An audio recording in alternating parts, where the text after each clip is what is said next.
मसीह के पाक और बुजुर्ग नाम में आप सबकी सलामती हो। शालूम एवरीवन। आइए एक बार फिर से हम खुदा के हुजूर में इकट्ठे होते हैं। आज एक खूबसूरत कलाम अक़दस की आय मुबारक के साथ, और आज का जो हमारा पर्पज़ है, मैं इस बात पे बात करूंगा। कलाम हक में से जो लोग आते हैं उनकी ज़िंदगी में दिलेरी आती है, जुर्रत आती है और बहादुरी आती है। गुज़श्ता दिनों में हमने देखा कि चार्ली क्रिक जो है वो एक नौजवान शख्स था। खुदाम ने उसे बरकत दी और वो 14 साल की उम्र में उसने अपनी तहरीक को शुरू कर दिया, और वो एक 31 साल जवान था और उससे शहीद कर दिया गया उसकी खिदमत के मोबाइन। तो खुदा का कलाम आज हम देखेंगे कि ये वाकई ही ये फी ज़माना उसके लोगों के साथ ऐसा होता रहा है।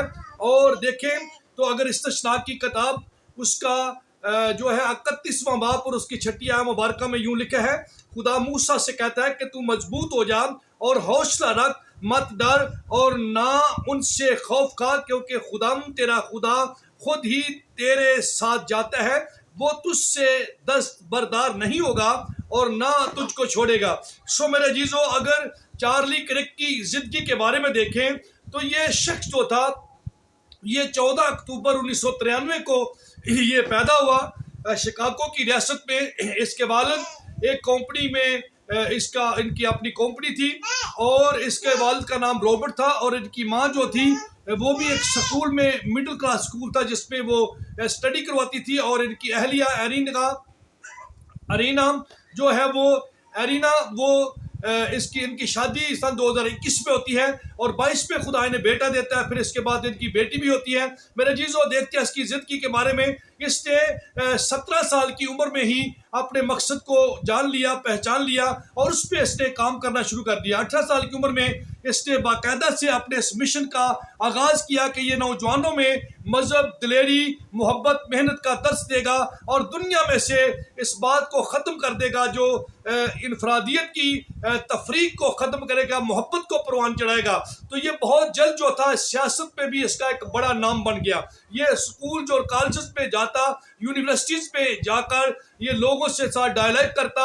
ये कोई ज़बरदस्ती नहीं बल्कि उनके साथ गुफ्तगू करता, पर अपने कलाम की उस बरकत को जो खुदा ने इसको मकसद और पर्पस दिया था उसको दुनिया तक पहुंचा रहा था। बहुत तेजी के साथ इसने बहुत सारे लोगों को खुदा के करीब लाने का बायस ठहरा, और खुदा की रियलिटी को उन पर इसने हकीकत को ज़ाहिर किया। सो मेरे चीज़ों, हम देखते हैं आप पिछले दिनों में इसको जो था शूट कर दिया गया, फायरिंग इस पर की गई और इसको मार दिया गया। मेरे चीज़ों, खुदा का कलाम हमें यह सिखाता है कि जब पतरस और बरनबास जा रहे थे तो हैकल के दरवाजा के करीब एक शख्स था जो बिल्कुल लंगड़ा था, और खुदा का कलाम यह सिखाता है कि जब वो वहां से जा रहे थे उसने बड़ी तरसती हुई, बड़ी अट्रैक्टिव निगाहों के साथ खुदा के खदाम की तरफ देखा, और उन्होंने कहा कि हमारे पास सोना चांदी तो नहीं, लेकिन हमारे पास जो कुछ है वो तू ले ले। और उन्होंने यीशु के नाम से उनको कहा, कोठ और चल फिर, और वो शख्स उठना और चलना फिरना शुरू हो गया। मेरे चीज़ों, हम ये देखते हैं कि फिर वो इस सबब से लोग उनके मुखालफत हो गए। तो चार्ल्स जो क्रिक है वो भी तो लोगों को अच्छाई की खबर दे रहा था, वो भी तो इस लूलेपन से, इस लंगड़ेपन की नेचर से लोगों को बाहर निकाल रहा था, और लोगों को ये बात जो अच्छी नहीं लगी, लोगों ने इनकी मुखालफत की। लेकिन खुदा की शुक्रगुजारी करते हैं, वो अपने मकसद की तकमील में रवा दवा था, और मुखालिफ ने उस पर हमला किया, और वो अपने खालिक हकीकी के साथ जा मिला। और मेरे जीजो, इसी तरह पतरस और दूसरे दीगर उसके साथी जब खुदा के हुजूर अमाल 4:29 में दुआ करते हैं, कहे खुदा अब इनकी धमकियों को देख, तू अपने लोगों को, अपने बंदों को तौफीक बख्श को कमाल दिलेरी के साथ आपके कलाम की मुनादी और इश्तिहार देते रहे।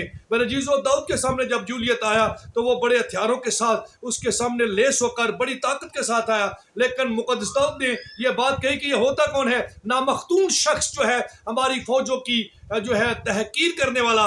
और खुदा का खादम ये कहता है कि तू तो मेरे सामने बाला और बहुत सारे अपने जंगी हथियारों से लेस होकर आया है, लेकिन मैं तेरे सामने यहोवा का नाम लेकर आया हूँ। मेरे जीजो, मुझे और आपको भी देखना है कि हम कैसे मसीह हैं, और इसकी ज़िंदगी में बहुत सारे और भी इक़्तिबासात हैं, जो बहुत सारी इसने बातें लिखी हैं, बहुत सारे इसने गोल्डन वर्ड लिखे हैं, बहुत सारे कॉमेंट इसने दिए हैं। उनमें से एक ये भी है कि किसी ने से पूछा क्या है चार्ली, अगर तुम्हें याद रखा जाए तो इस नाम से याद रखा जाए, तो इसने कहा कि मेरे ईमान और मेरी दिलेरी और मेरी मेहनत के सबब से।